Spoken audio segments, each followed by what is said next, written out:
अपने को मास्टर बीज रूप समझ कर्मेंद्रियों को समेट शांत में बैठने का अभ्यास करने की, विचार सागर मंथन कर सदा खुशी में रहने की, खुशी खुशी से पुराना कर्म भोग चुकतू करने की, अपने आप से अपनी 84 के चक्र की चर्चा कर खुद को अच्छी विधि से हर बात बताकर किसी भी तरह की कोई भूल नहीं करने की और सत्य मीठे परमात्मा के पास जाने की तैयारी करने की, करण करावनहार सुखदाता परमात्मा के हम आत्माओं के लिए आज के मुरली से शिक्षाएं।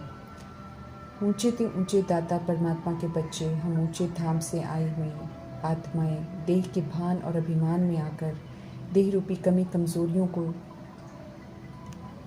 यूज़ करती हैं और उसका शिकार बन जाती हैं। छोटी छोटी चीज़ों के लिए मंगता बन गई, बेगर बन गई। सभी आत्माएं ही बेगर बन गई हैं। सत्य परमात्मा हम आत्माओं को अडॉप्ट कर धनवान बना रहे हैं अभी, क्योंकि सिर्फ उन्हों के पास ही सब कुछ है जो हम आत्माओं को चाहिए और किसी के पास है ही नहीं। इसलिए हम आत्माओं को समझ देते हैं कि औरों से रिगार्ड मांगने के बजाय अपनी ऊंची आत्मिक स्थिति में रहो। सभी बेगर बन गई आत्माओं को मास्टर दाता बन सतोगुणी व्यवहार का सहयोग दो। ऊंची आत्मिक स्थिति में रहने से परमात्मा के साथ संबंध रहता है और जिसका संबंध परमात्मा संग रहता है वो सत्यता और दिव्यता का सुखदायी कर्मा ही करता है, जो उसे फिर सर्व का पूजनीय बना देती है। मीठे परमात्मा हम आत्माओं की सोच में क्या चलता है उसे देख स्पष्ट कर रहे हैं कि कई आत्माएं सोचती हैं कि वे आगे बढ़ रही हैं, लेकिन उन्हें जो इसके लिए रिगार्ड मिलना चाहिए वो मिल नहीं रहा है। ये तो देह भान की विधि है, रॉन्ग है, इससे तो कभी भी रिगार्ड मिल नहीं सकता है। इसलिए समझ देते हैं कि रिगार्ड मांगने के बजाय स्वयं का रिगार्ड रखो। तुम आत्मा परमात्मा की संतान हो, इस विधि से रिगार्ड रखेंगे तो समर्थ श्रेष्ठ सोचेंगे, बोलेंगे, कर्म करेंगे प्रैक्टिकल में और अपने को सदा महान श्रेष्ठ आत्मा अनुभव करेंगे, क्योंकि प्रैक्टिकल में किए हुए कर्म ही अनुभूति कराते हैं। सिर्फ बोलने से अनुभूतियाँ नहीं होती हैं। ये अनुभूतियाँ मंगतेपन की तुच्छता से मुक्त कर देती हैं और औरों को देने वाला बना देती हैं। समझ देते हैं कि जैसे मूर्ति जब अपने आसन या स्थान पर होती है तभी पूजनीय होती है। भगत आत्माएं पूजा करती हैं, अगर वही मूर्ति खंडित हो जाती है, उसे आसन से उतार कर कहीं किनारे पर रख देते हैं तो उसे कोई देखता ही नहीं है। ऐसे ही मीठे मीठे परमात्मा समझ देते हैं कि श्रेष्ठ महान कर्म करने की स्थिति के आसन पर सदा स्थित रहो, श्रेष्ठ महान कर्म करते रहो, तो ये श्रीमद् प्रमाण किए हुए आत्मिक स्थिति में कर्म आत्मा को पूजनीय बना देंगे।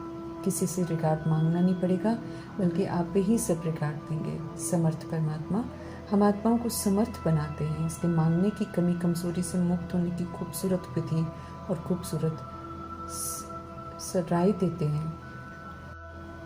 तो ऐसे समर्थ कल्याणकारी परमात्मा के वरदान को प्रैक्टिकल में विधि पूर्वक प्रयोग कर फलीभूत कर उनसे प्राप्त करना है। बिना प्रैक्टिकल प्रयोग के परमात्म ज्ञान, गुण, शक्तियाँ, वरदान, स्वमान प्राप्त नहीं होते हैं। ये समझ अभी हम आत्माओं को मिलती है।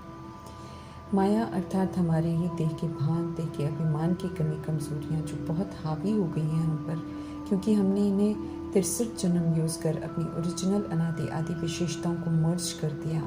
परमात्मा से जब सत्य की समझ मिलती है, उमंग उत्साह मिलता है सत्य मार्ग पर चलने का, और जब हम उस पर चलने की दृढ़ प्रतिज्ञा करते हैं तो हमारी ही कमी कमजोरियाँ हमें देह अभिमान और फीलिंग मिलाकर फिर से यूज़ करने को उकसाती हैं, यूज़ करने समय सही अनुभव कराती हैं और बाद में पश्चाताप के उदासी की वाटिका में छोड़कर हार का अनुभव कराती हैं। सर्वशक्तिमान परमात्मा हम आत्माओं के सच्चे शुभ चिंतक हम आत्माओं को सामना करने की शक्ति देकर कहते हैं, कुछ भी हो जाए तो भी माया के वशीभूत नहीं होना, सशक्त रहना, तो माया जीत बन जाओगे, कभी भी नहीं पछताओगे, ना धोखा खाओगे। माया को कहें वो नहीं करना, माया को कहें वो नहीं करना अर्थात उसका तिरस्कार करना। जो करते हैं वे माया जीत विजयी रतन बन जाते हैं, और जो ऐसा बनते हैं उन्हें सभी से सत्कार मिलता है। फिर तो स्वयं माया, यमदूत, प्रकृति, ड्रामा, अव्यक्त फरिश्ते, मातेश्वरी और ब्रह्मा भी सत्कार करते हैं। श्रीमत पर चलने से क्या बन जाते हैं, भरपूर हो जाते हैं। ज्ञान रतन परमात्म रतन है, जो हमारी पालना करते हैं। जितना इनकी गहराइयों में परमात्मा समझ जाते हैं, उतना उनका स्पष्टीकरण स्वयं सुप्रीम टीचर परमात्मा करते हैं, जिसका ही लेन देन आपस में करना है। एक परमात्मा से सब जुड़ जाएं, ये रूहानी प्यार से रहना है। दैहिक में तो स्वभाव आ जाता है, इसलिए रूहानियत से पालना करनी है। बीमारियां और कर्म भोग देह भान और अभिमान में आकर सत्य परमात्मा और अपने सत्य स्वधर्म के विपरीत जाकर हम आत्माओं ने खुद ही कमाए हैं और 63 जन्म कमाए हैं। परमात्मा का बनकर भी अवज्ञाएं कर कर्म भोग बनाए हैं, वरना परमात्मा तो समझ देते हैं कि श्रीमद् प्रमाण चलो तो शारीरिक बीमारियां या कर्म भोग हो नहीं सकते हैं। अब चूंकि अंतिम समय है तो यहाँ बनाए हिसाब किताब तेज गति से नए नए रूप में आते रहेंगे, लेकिन बिना शिकवा शिकायत किए खुशी खुशी चुकतू करने हैं, क्योंकि अपने बनाए हुए हैं। कर्ज उतर रहा है तो खुश होना चाहिए, इसलिए समझ दे रहे हैं मीठे परमात्मा की विचार करो, गहराई में जाओ, ज्ञान को यथार्थ समझो, मंथन करने की आदत डालो, खुद को समझाओ अच्छी तरह, अपने से बात करो, 84 जन्मों के पाठ को समझो, पुराने शरीर रूपी जुक्ति से लगाव नहीं रखो। इंस्ट्रूमेंट है ये, प्रभु अर्पण कर फिर इसे प्रभु की अमानत समझकर सारे हिसाब किताब चुकतू करने हैं। खुशी खुशी याद में चुकतू करेंगे तो संस्कार खुशियों वाले बनेंगे, खुशियों के संस्कार ही तो सतयुग में लेकर जाएंगे। चूँकि श्रीमद् प्रमाण करेंगे तो परमात्मा ब्लेसिंग्स मिलने से फिर कर्म भोग कांटे से सूली बन जाता है। रोग कर्म भोग होते हुए भी अनुभव नहीं होता है। इस विधि से इस एक जन्म में भी और 20 जन्म सतयुग त्रेता युग में भी सर्व तरह की बीमारियों से छूट जाएंगे। जब बीमारियां छूटती जाती हैं तो खुशी होती है। इस विधि से खुद को समझाते हुए मीठे परमात्मा समझ देते हैं कि अपार खुशी में रहते हुए बीमारियों और कर्म भोग को पार करो। सब कुछ अच्छा ही अच्छा करण करावनहार सत्य परमात्मा है। उनकी शिक्षाओं प्रमाण चलेंगे, उनकी पालना में पलते रहेंगे तो असीम प्राप्तियां करते रहेंगे। उनकी हम आत्माएं संतान हैं। हमें एक दो को निर्विकारी बनाना है और परमात्मा की ही याद दिलानी है। आदि सनातन अर्थात पवित्रता का धर्म हम संगमियों की ब्राह्मणों का धर्म है, जो निराकार परमात्मा ब्रह्मा द्वारा रचते हैं। इसलिए संगम युग सतयुग के देवी देवता धर्म से भी ऊंचा हो गया। संगम युग में पवित्रता की धारणा कर सब पुरुषों में उत्तम अर्थात पुरुषोत्तम बनने का पुरुषार्थ करते हैं। पुरुषार्थ सदा ही प्रारब्ध से ऊंचा माना जाता है, इसलिए संगम युग का ब्राह्मण धर्म सबसे ऊंचा है। यादगार में फिर ब्राह्मणों की चोटी दिखाते हैं। जो ब्राह्मण धर्म की ऊंचाई तक पहुंचता है संगम युग में, वो सतयुगी डीटी वर्ल्ड सोवरेनिटी अर्थात ईश्वरीय जन्म सिद्ध अधिकार का अधिकारी बन जाता है। सतयुग की राजधानी में जाने का हक संगम युग में मिलता है और परमात्मा की श्रीमत पर एक्यूरेट चलकर मिलता है। परमात्मा तो रोज़ हम आत्माओं के कल्याण अर्थ डायरेक्शन देते हैं। अमल में लाना और वो भी उड़ती कला में हम आत्माओं का फर्ज है, क्योंकि ये चलने और दौड़ने का समय नहीं है। ध्यान खिंचवा रहे हैं मीठे परमात्मा। सत्य परमात्मा को शिकायत है कई बच्चों को ये निश्चय ही नहीं है कि हम मीठे परमात्मा के पास जाते हैं। यकीन ही नहीं है कि 84 जन्मों का पाठ पूरा हुआ फिर नई दुनिया का वर्षा लेंगे। बताने पर भी याद नहीं रहता है। निश्चय ही नहीं रहेगा तो पुरुषार्थ फिर क्या करेंगे और याद क्या करेंगे और प्रारब्ध क्या बनाएंगे। परमात्मा फरमान है, जितना समय मिले याद में रहो। स्मृति दिला रहे हैं कि अंतिम जन्म है, मृत्यु लोक में ये अंतिम जन्म है।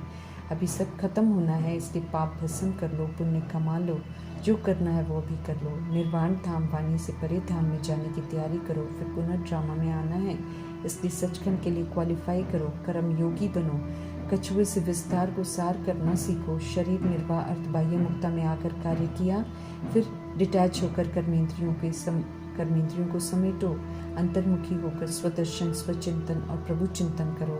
स्वदर्शन चक्र फिराओ, मास्टर बीज रूप समझ कर चलो। ब्रह्मा की रात पूरी हुई तो पुरानी दुनिया की रीति रस्म को छोड़कर अब ब्रह्मा के दिन की तरफ चलो। खुद चलेंगे तो औरों को भी चला पाएंगे, नाव और नगर का परमात्म संदेश दे सकेंगे। क्योंकि परमात्मा ने स्पष्ट किया है कि जितना खुद को निश्चय होगा उतना ही संपर्क को करा सकेंगे। पुनः ध्यान खिंचवा रहे हैं कि होवनहार महाभारत लड़ाई सामने खड़ी है, उसकी शुरू होने से पहले पुरुषार्थ कंप्लीट कर सर्व प्राप्तियां कर लो, क्योंकि उसके बाद नहीं कर सकेंगे। परमात्मा का पाठ संपन्न हो जाएगा, पुरुषार्थ की प्रारब्ध बनना बंद हो जाएगा। समय है निराकार राम शिव की सुनने की, न कि रावण की मत पर चलने का, क्योंकि रावण विशेष बना देता है, जहरीला बना देता है। आखिरी अंतिम चांस मिल रहा है, इसमें भी सोच कर चलेंगे तो फिर क्या प्राप्ति करेंगे। शिव पिता रोज़ पढ़ाते हैं, तो उनका पूरा रिकॉर्ड रखना है, उनका कहना मानना है, उन्हें याद करना है, कर्मा में ब्रह्मा को फॉलो करना है। निश्चय है तो सेकंड में जीवन मुक्ति का राज्य भाग्य का वर्षा है। निश्चय है तो जब अभी बच्चे बने हैं शिव बाबा के, तो याद भी उन्हें ज़रूर करना पड़े। जब हकीकत मालूम हो गई है आत्मा के पिता परमात्मा है और सदा ही है, फिर देह के पिता को याद करने से क्या फ़ायदा, क्योंकि वो तो रोल है, शरीर के साथ विनाश हो जाता है। दो को याद करने वाला दोनों तरफ से रह जाएगा, क्योंकि शरीर का पिता का रोल या चित्र बचाने नहीं आएगा विनाश के समय में। न पाप भस्म होंगे बल्कि पाप और बढ़ जाएंगे, क्योंकि बाप की अवज्ञा कर देहधारियों को याद कर रहे हैं। परमात्मा का साथ ऐसी आत्माओं को नहीं मिलता है। यहाँ तो एक बाप दूसरा न कोई का सबूत देना है। हमें समझ दे रहे हैं मीठे परमात्मा की देहधारियों को याद करने से दुख की प्राप्ति ही होनी है। आत्मा को सुख निराकार परमात्मा ही देते हैं। समझ है इसलिए जीते जी वो सत्य समझना है जो आत्मा शरीर छोड़कर शमशान घाट और गर्भ जेल में समझती है। रियलाइज़ करना है, सत्य को रियलाइज़ करके उसको अपनाना है और उसी प्रमाण चलना है। इतने पाप हो रखे हैं कि निरंतर परमात्मा की याद में रहने का समय है। ज्ञान योग धारणा सेवा करने का समय है। दुनिया तो कब्रिस्तान होने वाली है, उसे क्या याद करना, वो तो हाथ आएगी नहीं।